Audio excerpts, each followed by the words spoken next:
NCERT class 10 science हमारा chapter 4 है carbon and it's compounds और इसमें हम लोग क्लास 2 अब शुरू करते हैं। अगला क्वेश्चन है what will be the electron dot structure of the following, also show the formation of covalent bonds between the atoms CO2, NH3, H2 और CH4। ये NCERT इंटेक्स का है CO2 क्वेश्चन। तो हम लोग देखते हैं CO2 में दो एलिमेंट है C और O और C का एक एटम है, O के दो एटम है। तो हम लोग जब रिप्रेजेंट करते हैं इलेक्ट्रॉनिक डॉट स्ट्रक्चर तो वहाँ पे हम लोग वैलेंस शेल लेते हैं 2 और 4। तो 4 इसके वैलेंस शेल के इलेक्ट्रॉन्स हो गए, तो वैलेंस इलेक्ट्रॉन्स ही हम लोग शो करते हैं।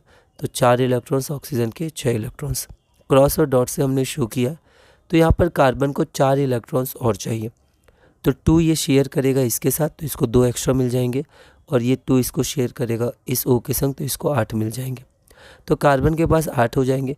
अब ऑक्सीजन को 2 चाहिए, तो ये 2 शेयर करेगा और 2 कार्बन के अपने साथ रखेगा, क्योंकि शेयर्ड पेयर ऑफ इलेक्ट्रॉन्स दोनों के माने जाते हैं। उसी प्रकार ऑक्सीजन भी 2 शेयर करेगा, 2 कार्बन के रहेंगे। तो यहाँ पर देख सकते हैं शेयर्ड इलेक्ट्रॉन्स है। तो ऑक्सीजन के पास आप देख सकते हैं ऑक्टेट हो गया, इसके पास भी ऑक्टेट हो गया, कार्बन के पास भी ऑक्टेट हो गया। तो इलेक्ट्रॉनिक डॉट स्ट्रक्चर है और 2 इलेक्ट्रॉन्स एक बॉन्ड बनाते हैं, 4 इलेक्ट्रॉन्स है तो 2 बॉन्ड बन जाएगा। तो C double bond O, C double bond O। तो अभी हम लोग बॉन्ड ऐसे ही बना सकते हैं, ठीक है, जैसे लीनियर होता है, फिर बाई पिरामिडल ऐसे करके। 11th में जब हम लोग केमिकल बॉन्डिंग पढ़ेंगे तो और डिटेल में हमें इसे पढ़ना है कि एक्चुअल में ओरिएंटेशन कैसा होता है बॉन्ड्स का, पर अभी हम लोग जनरल वे में आगे बढ़ सकते हैं। वैसे ही NH3 है, तो N 2 और 5, वैलेंस इलेक्ट्रॉन 5, हाइड्रोजन का 1। तो N के 5 इलेक्ट्रॉन्स और H के 1 1। तो N इससे एक शेयर करेगा और N इससे एक शेयर करेगा, ठीक है। अब N के पास 7 हो जाएंगे, तो एक N इससे भी शेयर करेगा, तो हाइड्रोजन का डुएट और नाइट्रोजन का ऑक्टेट पूरा हो जाएगा। तो ये हमारा स्ट्रक्चर हो गया, ठीक है। इसका पर्टिकुलर ओरिएंटेशन होता है, पर अभी हम जनरल कहीं भी 3H को लगा सकते हैं, ओके। यहाँ पर लोन पेयर भी होता है, पर हम चाहें तो उसको नहीं भी दिखाएं, कोई दिक्कत नहीं है। ये सब कॉन्सेप्ट्स होते हैं ऑर्गेनिक के, जब हम लोग डिटेल में पढ़ेंगे 11th-12th में। तो ये इलेक्ट्रॉनिक डॉट स्ट्रक्चर हो गया NH3 का। H2O का हम लोग देखते हैं, तो ऑक्सीजन फिर से वैलेंस इलेक्ट्रॉन 6, हाइड्रोजन का 1। तो एक इसके संग, तो एक इसके संग, तो 8 हो गए, और हाइड्रोजन का डुएट पूरा हो जाएगा, वो एक शेयर करेगा, तो ठीक है। तो हमारा ऐसे हो गया। आप चाहें तो अभी इसको ऐसे भी बना सकते हैं, क्योंकि अभी हम लोग को ये स्ट्रक्चर नहीं पढ़ना है। तो इलेक्ट्रॉन डॉट स्ट्रक्चर H2 है, वैसे इसका ऐसे ओरिएंटेशन होता है। अब हम लोग आगे बढ़ते हैं। आगे हमारा CH4 मीथेन है। तो इनके नाम भी हम ध्यान रख सकते हैं, जैसे अमोनिया NH3 हो गया, मीथेन CH4 हो गया। तो C6HO4, तो वैलेंस इलेक्ट्रॉन्स यहाँ पर 4 हो जाएगा, हाइड्रोजन वैलेंस इलेक्ट्रॉन हमारा 1 हो जाएगा। तो यहाँ पर वैलेंस इलेक्ट्रॉन यहाँ 4 हो गए।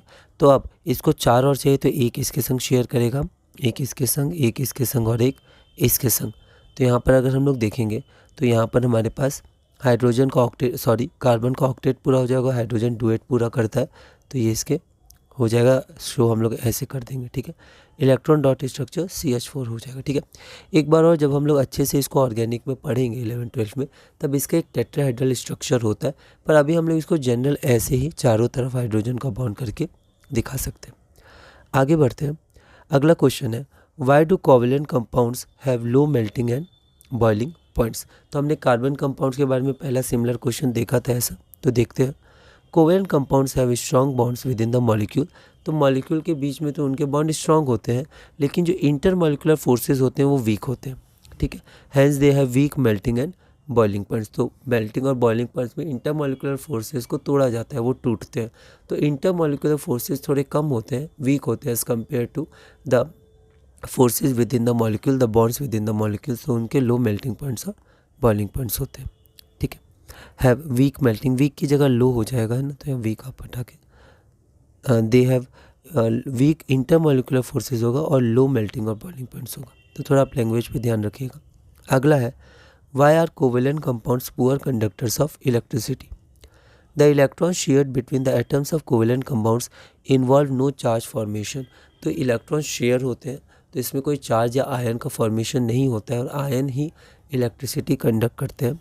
Since no charge particles are formed, covalent compounds are generally poor conductors of electricity. तो कोवेलेंट कंपाउंड्स पुअर कंडक्टर्स होते हैं इलेक्ट्रिसिटी के। अगला क्वेश्चन है what is the valency of carbon, how many bonds does it form. तो हमने देखा था एक क्वेश्चन कि why does carbon form so many compounds, a large amount of compounds, ठीक है, लार्ज नंबर ऑफ कंपाउंड्स। तो वहाँ पर हमने दो प्रॉपर्टी देखी थी, एक कैटिनेशन और एक टेट्रावैलेंसी। तो टेट्रावैलेंसी में कार्बन 4 बॉन्ड बना सकता है, तो वो ज़्यादा कंपाउंड्स बनाता है, तो उसका 4 वैलेंसी होता है, टेट्रावैलेंट होता है वो।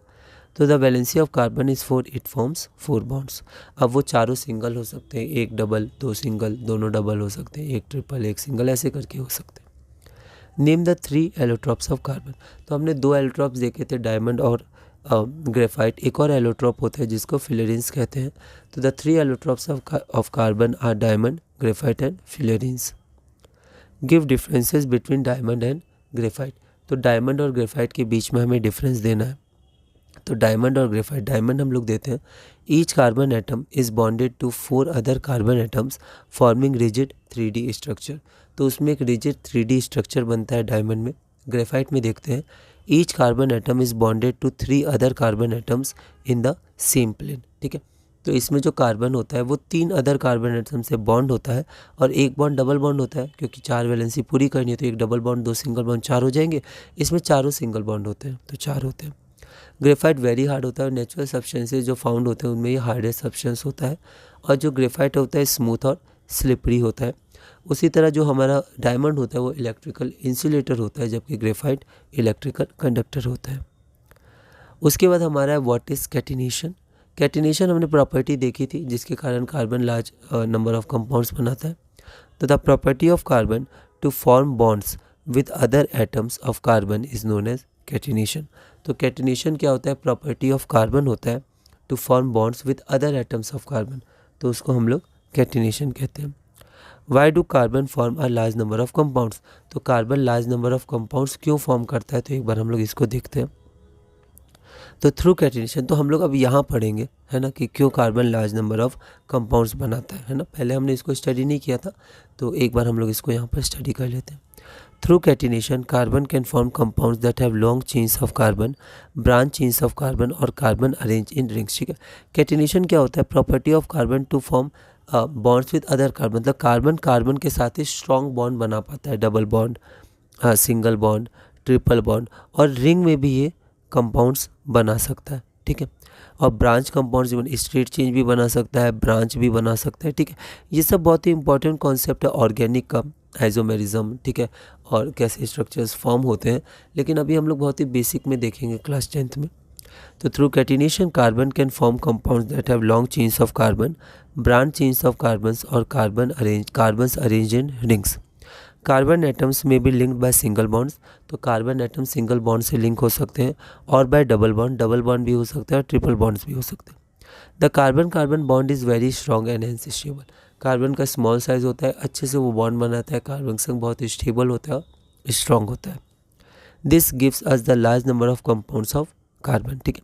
तो हमें थोड़ा लैंग्वेज में केयरफुल रहना है, ओनली नहीं होगा, सिंगल बॉन्ड होगा। तो पहले कुछ सेकंड पहले हम लोग सोच सकते हैं कि हम लोग लिख सकते हैं, थोड़ा समय देके बोर्ड में हम लोग आगे बढ़ सकते हैं, तो अभी से उसकी प्रैक्टिस कर सकते हैं। दूसरा क्या है कि कार्बन 4 बॉन्ड बनाता है एक बार में, वो टेट्रावेलेंट होता है। तो carbon is tetravalent, it is capable of forming 4 bonds with carbon and other elements. This also contributes to the large number of carbons formed by carbon, large number of compounds form by carbon. तो carbon बहुत ज़्यादा compounds बनाते हैं कि कोई एक साथ 4 element से बॉन्ड हो सकता है, फिर वो कार्बन और 4 एलिमेंट से, तो ऐसे करके बहुत ज़्यादा ये कंपाउंड बनाते हैं। सेम मतलब अपने से भी बॉन्ड हो सकते हैं, अलग अलग आइटम से भी बॉन्ड हो सकते हैं ना। तो फंक्शनल ग्रुप्स वगैरह आते हैं, वो हम लोग आगे देखेंगे। कोर कॉन्सेप्ट है ये सब ऑर्गेनिक का। What are saturated compounds. Saturated compounds क्या होते हैं, तो the compounds of carbon that are linked by only single bonds between the carbon atoms. तो कार्बन के कंपाउंड जो सिर्फ सिंगल बॉन्ड से लिंक होते हैं between the carbon atoms are called saturated compounds. उसको हम लोग सैचुरेटेड कंपाउंड्स बोलते हैं, जिनमें सिर्फ सिंगल बॉन्ड हो। कार्बन डबल बॉन्ड भी बना सकता है, ट्रिपल बॉन्ड भी, पर जिसमें सिर्फ सिंगल बॉन्ड हो उसको हम लोग सैचुरेटेड कंपाउंड्स बोलते हैं। अगर ऐसा क्वेश्चन आता है, तो अगर एग्जाम्पल नहीं भी दिया है तो हम लोग कोशिश करेंगे एग्जाम्पल देने का। तो एग्जाम्पल आप देख सकते हैं मीथेन CH4, जिसमें आप देख सकते हैं सारे हमारे सिंगल बॉन्ड्स होते हैं। अगला क्वेश्चन है क्वेश्चन 18, व्हाट आर अनसैचुरेटेड। तो इसका ऑपोजिट हो गया, जो सैचुरेटेड नहीं होते हैं। तो the compounds of carbon having at least 1 double bond, कम से कम एक डबल बॉन्ड हो, और कम से कम एक ट्रिपल बॉन्ड हो, ज़्यादा भी हो सकते हैं, सिंगल बॉन्ड भी उनके संग हो सकते हैं, पर अगर एक भी डबल बॉन्ड या एक भी ट्रिपल बॉन्ड आ गया तो उसे हम लोग अनसैचुरेटेड कंपाउंड्स कहते हैं। तो the compounds of carbon having at least one double bond और one triple bond between the carbon atoms are known as unsaturated compounds. अगला क्वेश्चन है carbon exist in the atmosphere in the form of, ये NCERT exemplar का question है, उसमें भी अच्छे question है, उनको आप ट्राई कर सकते हैं। तो जो एटमॉस्फेयर है उसमें कार्बन किस में एग्जिस्ट करता है, तो हमने देखा था अर्थ क्रस्ट में भी कार्बन एग्जिस्ट करता है, बहुत ही कम परसेंटेज में, और एयर में भी। लेकिन एयर में पूछा गया कि वो किस फॉर्म में एग्जिस्ट करता है, तो एयर में वो कार्बन डाइऑक्साइड के ही फॉर्म में एग्जिस्ट करता है, CO2। तो आपका आंसर हो जाएगा कार्बन डाइऑक्साइड ओनली। लेकिन आप इसको डायरेक्ट नहीं लिखिएगा, आप पूरा लैंग्वेज के साथ लिखिएगा जो क्वेश्चन में है। तो ऑप्शन सी सही है, carbon exist in the atmosphere in the form of carbon dioxide only.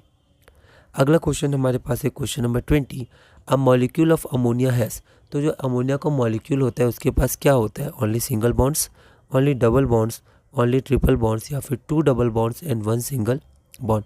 ये एनसीईआरटी एग्जाम्पलर का क्वेश्चन है। तो यहाँ पर अमोनिया का structure direct electron dot structure में देखा था, पर यहाँ मैंने डायरेक्ट बनाया, तो आप पूरा लिखिएगा, a molecule of ammonia NH3 has only 3 bonds, ठीक है, सॉरी ओनली सिंगल बॉन्ड्स है ना, 3 सिंगल बॉन्ड्स नहीं है, ओनली सिंगल बॉन्ड्स है, तो हमारा ऑप्शन ए हो जाएगा। तो इसी के साथ हमने क्लास नंबर 2 पूरी की। अगली वीडियो में हम लोग क्लास नंबर 3 और क्वेश्चन नंबर 21 से कंटिन्यू करेंगे। तो इस वीडियो में हमने क्लास नंबर 2 की और क्वेश्चन नंबर 20 तक किया। अगली वीडियो में क्लास 3 हम लोग करेंगे और क्वेश्चन नंबर 21 से कंटिन्यू करेंगे, और धीरे धीरे अपने class 10 science chapter 4 carbon and it's compounds में आगे बढ़ेंगे।